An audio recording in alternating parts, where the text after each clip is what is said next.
Hola, vamos a ir rápidamente a nuestro tema, la Pascua. La Pascua en el Nuevo Testamento. Y vamos a comenzar pues por el principio de la Pascua. Vamos a ir a Mateo 1, 18 al 21, dice así. El nacimiento de Jesucristo fue así. Estando desposada María, su madre, con José, antes que se juntasen, se halló que había concebido del Espíritu Santo. José, su marido, como era justo y no quería infamarla, quiso dejarla secretamente. Y pensando él en esto, he aquí un ángel del Señor le apareció en sueños y le dijo: José, hijo de David, no temas recibir a María, tu mujer, porque lo que en ella es engendrado del Espíritu Santo es. Y dará a luz un hijo y llamará su nombre Jesús, porque él salvará a su pueblo de sus pecados. Todo esto aconteció para que se cumpliese lo dicho por el Señor en medio del profeta, cuando dijo: He aquí una virgen concebirá, dará a luz un hijo, y llamará su nombre Emmanuel, que traducido es Dios con nosotros. Y nace Jesús engendrado por el Espíritu Santo. Así es, no por varón, sino por el Espíritu Santo. Y ahí dice que será el liberador, el libertador. Amén. Ahora, vamos a seguir con Lucas 2:40. Vamos a ver, es que hay tanto que decir que no me puedo quedar. Dice así, Lucas 2:40. Este es 1, este es 2:40. Dice, y el niño crecía y se fortalecía y se llenaba de sabiduría, y la gracia de Dios estaba con él. Ahí iba Jesús. No fue pública su vida. ¿Por qué? Pues no. Ahí sí que no puedo contestarte. Ahora vámonos a ir a Juan. Juan capítulo 1, versículo 29. Estamos viendo, ahorita vamos a entender todo. Estamos viendo cómo viene todo esto. Ya vimos lo que es la Pascua en el Antiguo Testamento y ahora vamos a ver lo que es la Pascua en el Nuevo Testamento para ti y para mí. Dice, y al siguiente día ya Jesús había crecido, ya tenía 30 años. Vio Juan a Jesús que venía a él y dijo, he aquí el Cordero de Dios que quita el pecado del mundo. Jesús es conocido como el Cordero de Dios que quita el pecado del mundo. Espero que recuerdes la clase o la enseñanza del día de ayer. Amén. Dice pues que empezó su ministerio de Jesús sobre la tierra. ¿Cuál era el propósito de Jesús? El propósito de Jesús en la tierra era establecer que Él era el camino al Padre, que Él era el Hijo de Dios y que solamente a través de Él, de su muerte, iba a haber perdón de pecados y que solamente a través de su sangre sobre nuestras vidas, el ángel de la muerte, de pecado, va a pasar de sobre de nosotros y no va a poder reinar porque Cristo estará reinando en nosotros. Ese era el propósito de Jesús, enseñar, mostrar su poder, el poder del Padre, porque Él siempre lo dijo, no me ven a mí, vean al que me envió. No escúchenme a mí porque yo hablo lo que Dios Mi Padre me dice que hable, igual que el Espíritu Santo. Yo no hablo por mi cuenta propia. Todo lo que digo lo digo porque lo escucho. Y Jesús venía a establecer el reino de Dios, no su reino, dijo él.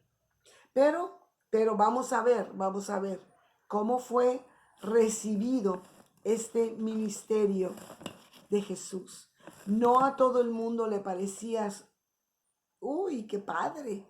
Mira cómo hace milagros, mira cómo convierte el agua en vino, mira cómo sana al paralítico, mira cómo sana al ciego, mira cómo sana y camina sobre el mar. No, había un grupo, unos fariseos, había los judíos que eran parte del pueblo hebreo, pero que ellos venían de la tribu de Judá y ellos creían que eran superiores a los demás hebreos. Y ellos hicieron sus propias leyes, aunque creían en Dios, en el mismo Dios de Abraham, de Isaac y de Jacob, ellos hacían sus propias leyes. Y entonces cuando Jesús viene y aparece, a ellos no les parece porque está teniendo mucho jalón este hombre con todo lo que está haciendo. Y no nos conviene, hay que matarlo, hay que quitarlo de en medio porque mira nada más que blasfemia. Está diciendo que es hijo de Dios, que es Dios. ¿Cómo? ¿Cómo? No puede ser posible. Vamos a ver. Vamos a ver Juan 10:24. ¿Qué es lo que nos dice aquí? Dice, y le rodearon los judíos y le dijeron, porque andaban haciendo milagros y mucha gente le seguía. Le rodearon los judíos y le dijeron, ¿hasta cuándo nos turbarás el alma? Si tú eres el Cristo, pues dínoslo abiertamente. Y Jesús les respondió, os lo he dicho y no creéis. Las obras que yo hago en nombre de mi Padre, ellas dan testimonio de mí, pero vosotros no creéis, porque no sois de mis ovejas, como os he dicho. Mis ovejas oyen mi voz, y yo las conozco y me siguen. Y yo les doy vida eterna, y no perecerán jamás, ni nadie las arrebatará de mi mano. A ti y a mí, nadie nos arrebatará. Mi Padre que me las dio es mayor que todos, y nadie las puede arrebatar de la mano de mi Padre. Yo y el Padre uno somos. Entonces los judíos volvieron a tomar piedras para apedrearle, y Jesús les respondió, ¿por cuál de los milagros? Muchas buenas obras os he mostrado de mi Padre. ¿Por cuál de ellas me apedreáis? Le respondieron los judíos diciéndole, pues por buenas obras no te estamos apedreando, sino por la blasfemia, porque tú siendo hombre te haces Dios. Y entonces Jesús les respondió, ¿no está escrito en vuestra ley, yo dije, dioses sois? Si llamó dioses a aquellos a quienes vino la palabra de Dios y la escritura, no puede ser quebrantada. Y al que el Padre santificó y envió al mundo, vosotros decís, tú blasfemas porque dices, hijo de Dios soy. Si no hago las obras de mi Padre, no me creáis. Mas si las hago, aunque no me creáis a mí, creed a las obras, para que conozcáis y creáis que el Padre está en mí y yo en el Padre. Procuraron otra vez prenderle, pero él se escapó de sus manos y se fue de nuevo al otro lado del Jordán, al lugar donde primero había estado bautizando Juan, y se quedó ahí. Y muchos venían a él y decían, Juan a la verdad ninguna señal hizo, pero todo lo que Juan dijo de este es verdad, y muchos creyeron ahí. Los fariseos, los judíos, no querían a Jesús. Ellos ya tenían toda la fama, ellos ya tenían la atención de todos y no querían compartir con nadie. Ellos querían ser ahora sí que los meros meros. Amén. Entonces, acá en el mismo capítulo 11 del Evangelio según San Juan, nos habla la escritura de un complot para matar a Jesús. Jesús seguía enseñando, Jesús aprovechaba todo el tiempo, Jesús sabía que su tiempo estaba cerca, el tiempo de hacer para lo que él había nacido. Él no se complicaba mucho la existencia porque él creía en su Padre. Dice, entonces muchos de los judíos que habían venido para acompañar a María y vieron lo que Jesús hizo, creyeron en él. Pero algunos de ellos fueron a los fariseos y les dijeron lo que Jesús había hecho. Entonces los principales sacerdotes y los fariseos reunieron al concilio y dijeron, ¿qué vamos a hacer? Porque este hombre hace muchas señales. Si le dejamos así, todos van a creer en él. Y vendrán los romanos y destruirán nuestro lugar santo y nuestra nación. Entonces Caifás, uno de ellos, sumo sacerdote aquel año, les dijo, vosotros no sabéis nada, ni pensáis que nos conviene que un hombre muera por el pueblo y no que toda la nación perezca. Vamos a matarle, que vamos a echarle la culpa a él, porque si no, van a venir los romanos y van a destruir nuestra nación. Entonces, dice, esto no lo dijo por sí mismo, sino como era el sumo sacerdote aquel año, profetizó que Jesús había de morir por la nación. Así que, dice el versículo 53, desde aquel día acordaron matarle. Por lo tanto, ya Jesús no andaba abiertamente, porque él tenía que aprovechar su tiempo y hacer la obra que Dios le había dicho. No iba a tomar más tiempo en andar discutiendo que si soy, que si no soy, que si me dejan, que si no me dejan. Él sabía su propósito y él estaba para cumplirlo. Y él quería cumplir el propósito de Dios. Y entonces, pues lo que vino fue el arresto de Jesús. Vamos a ver en el capítulo 18. Aunque acá en el versículo 12 dice en el versículo 27, ahora está turbada mi alma, dice Jesús, ¿y qué diré? Padre, sálvame de esta hora. Mas para esto he llegado a esta hora. Padre, glorifica tu nombre. Entonces vino una voz del cielo, lo he glorificado y lo glorificaré otra vez. Él sabía que estaba por dejar este mundo. Y vamos a ver en el capítulo 18 el arresto de Jesús.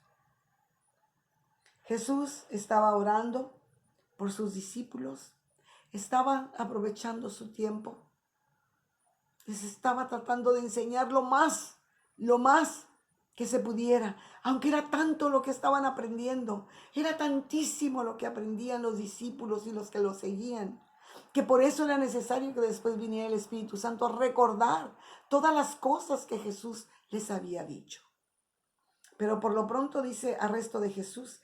Habiendo dicho Jesús estas cosas, que estaba hablando con sus discípulos, orando por ellos, salió con sus discípulos al otro lado del torrente de Cedrón, donde había un huerto, en el cual entró con sus discípulos. Y también Judas, el que lo entregaba, conocía aquel lugar, porque muchas veces Jesús se había reunido allí con sus discípulos. Judas, pues, tomando una compañía de soldados y alguaciles de los principales sacerdotes y de los fariseos, fue allí con linternas y antorchas y con armas. Pero Jesús, sabiendo todas las cosas que le habían de sobrevenir, se adelantó y les dijo, ¿a quién buscáis? Y le respondieron, a Jesús Nazareno. Jesús les dijo, yo soy. Y estaba también con ellos Judas, el que lo entregaba. Cuando les dijo, yo soy, retrocedieron y cayeron a tierra. Volvió pues a preguntarles, ¿a quién buscáis? Y ellos dijeron, a Jesús Nazareno. Respondió Jesús, os he dicho que yo soy. Pues si me buscáis a mí, dejad ir a estos. para que se cumpliese aquello que había dicho: de los que me diste, no perdí ninguno. Entonces Simón Pedro, que tenía una espada, la desenvainó e hirió al siervo del sumo sacerdote y le cortó la oreja derecha. Y el siervo se llamaba Malco. Jesús entonces dijo a Pedro: mete tu espada en la vaina. La copa que el Padre me ha dado, ¿no la he de beber? ¿Cómo estaríamos nosotros si hubiéramos estado ahí con Jesús? No íbamos a entender por qué se estaba yendo. ¿Por qué permitiría Jesús que lo arrestaran y que lo llevaran a morir? Y luego lo llevaron a Jesús ante el sumo sacerdote. Pero el sumo sacerdote no encontró nada para culpar a Jesucristo. Y luego, Juan 19, vamos a ver, en el versículo 1, los judíos querían que muriera uno, pero ellos no sabían que esto entraba en el plan de Dios.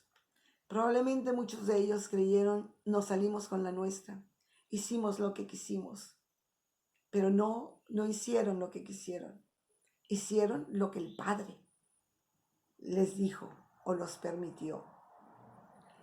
Y entonces dice aquí el 19, así que tomó Pilatos a Jesús y lo azotó, le azotó. Y los soldados entretejieron una corona de espinas y la pusieron sobre su cabeza y le vistieron con un manto de púrpura y le decían: salve, rey de los judíos, y le daban de bofetadas. Entonces Pilato salió otra vez y les dijo: mirad, os lo traigo fuera para que entendáis que ningún delito hallo en él. Y salió Jesús llevando la corona de espinas y el manto de púrpura. Y Pilato les dijo: he aquí al hombre. Cuando le vieron, los principales sacerdotes y los alguaciles dieron voces diciendo: crucificadle, crucificadle. Pilato les dijo: tomadle vosotros y crucificadle, porque yo no hallo delito en él. Los judíos le respondieron: nosotros tenemos una ley, y según nuestra ley debe morir, porque se hizo a sí mismo hijo de Dios. Cuando Pilatos oyó decir esto, tuvo más miedo, y entró otra vez en el pretorio y dijo a Jesús: ¿de dónde eres tú? Mas Jesús no le dio respuesta. Entonces le dijo Pilato: ¿a mí no me hablas? ¿Que no ves que yo tengo autoridad para crucificarte y para soltarte? ¿Y qué le contestó Jesús? No, Pilatos, no. Lo que me está pasando no es por tu decisión. Bueno, vamos a ver qué dice. Respondió Jesús: ninguna autoridad tendrás contra mí, si no te fuese dada de arriba. Por tanto, el que a ti me ha entregado, mayor pecado tiene. Nadie puede hacernos daño. Jesús murió, fue llevado y crucificado, pero ahí no se acaba todo. Nuestra Pascua, Jesucristo derramó su sangre y Jesús es nuestra Pascua. Y Dios nos dice que todo aquel que en él cree no se va a perder, sino que tendrá vida eterna. Por la sangre derramada de Jesús en la cruz. Él es el Cordero de Dios que quita el pecado del mundo.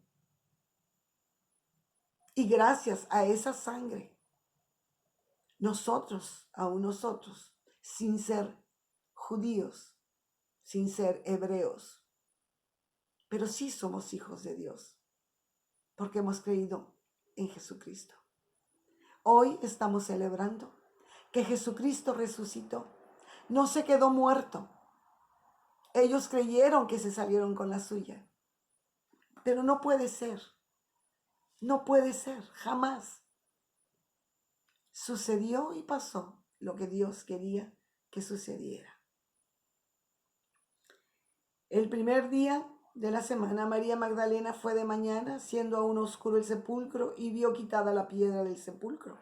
Entonces corrió y fue a Simón Pedro, al otro discípulo, aquel al que amaba Jesús, y le dijo: se han llevado el sepulcro al Señor, y no sabemos dónde le han puesto. Y salieron Pedro y el otro discípulo y fueron al sepulcro. Corrían los dos juntos, pero el otro discípulo corrió más aprisa que Pedro y llegó primero al sepulcro. Y bajándose a mirar, vio los lienzos puestos allí, pero no entró.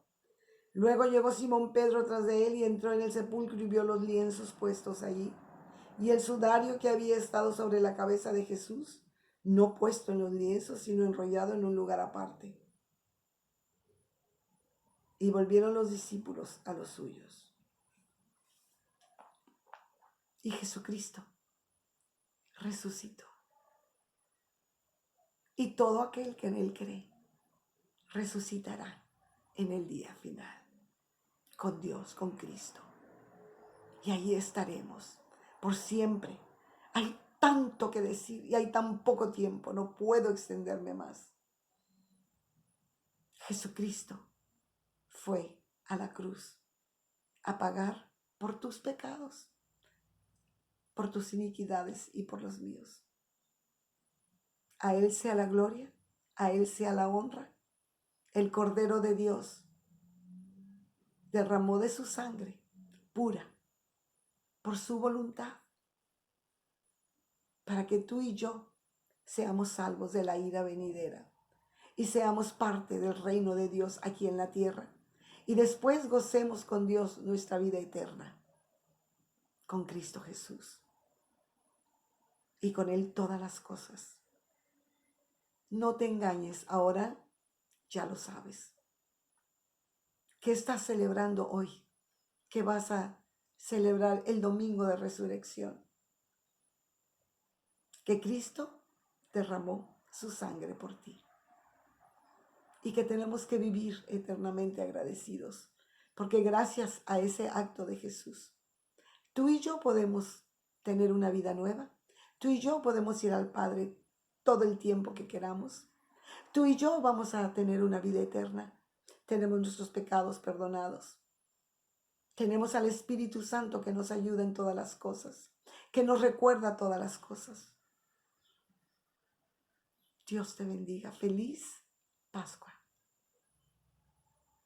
Enséñale a tus hijos, enséñale a tus nietos cuál es la verdad de la Pascua. Dios te bendiga. Dios te bendiga verdaderamente. Amén y amén. Dios bendice a nuestros familiares. Gracias, Jesús. Gracias por lo que hiciste por nosotros. Y gracias, Padre, porque tú tienes planes de bien para nosotros. Gracias por esos planes. Haznos personas dóciles a tu voluntad. En el nombre de Jesús pedimos por todos nuestros amados, por todos los que están sufriendo en un hospital, por todos los que están luchando por sus vidas. En el nombre de Jesús.